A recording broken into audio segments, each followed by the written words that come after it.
Hi எல்லாருக்கும் வணக்கங்க. இன்னைக்கு வந்து மகிக்குட்டியோட ஸ்கூல்ல ஆனுவல் டே. அதனால வந்து கிளம்பியாச்சு. மகிக்கு மதியம் 1 மணிக்கு வேன் வந்துச்சு. அதில தாட்டி விட்டாச்சு. நாங்க வந்துட்டு ஒரு 5 மணிக்கெல்லாம் ஸ்கூலுக்கு வந்துட்டோம்.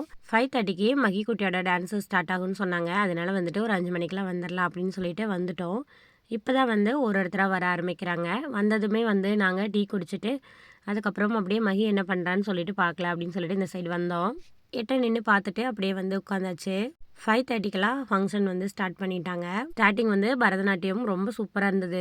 அதுக்கப்புறம் மகிக்குட்டியோட டான்ஸ் வந்துருச்சுங்க. மகிக்குட்டி வந்து ஃபர்ஸ்ட்லாம் வந்து எங்கள பார்த்தா டான்ஸ் ஆட மாட்டான். அப்படியே நின்னுட்டு எங்கள கூப்பிட ஆரம்பிச்சுருவான். இப்பல்லாம் வந்துட்டு கண்டுக்கிறது கூட இல்ல. அவனோட டான்ஸ் முடிஞ்சதுக்கு அப்புறமா அவன போய் கிளாஸ்ல கூப்பிட்டுட்டு அதுக்கப்புறம் அப்படியே ஸ்நாக்ஸ் சாப்பிட வந்துட்டோம். ஸ்நாக்ஸ் சாப்பிட்டுட்டு மறுபடியும் கொஞ்ச நேரம் டான்ஸ்லாம் பார்த்துட்டு இருந்தோம். பாப்பாவ ரொம்ப நேரமா சமாளிக்க முடியல. சரி சாப்பிட்டுட்டோம் அப்படின்னா அவ வந்து அழுக ஆரம்பிக்கிறக்குள்ள கிளம்பிடலான்னு சொல்லிட்டு போனோம். பயங்கர கூட்டம். கொஞ்ச நேரம் வெயிட் பண்ணியிருந்தோம் அப்படின்னா கூட்டமெல்லாம் போயிரும். ஆனா வெயிட் பண்றதுக்கு டைம் இல்லன்னு சாப்பிட்டுட்டு கிளம்பியாச்சு.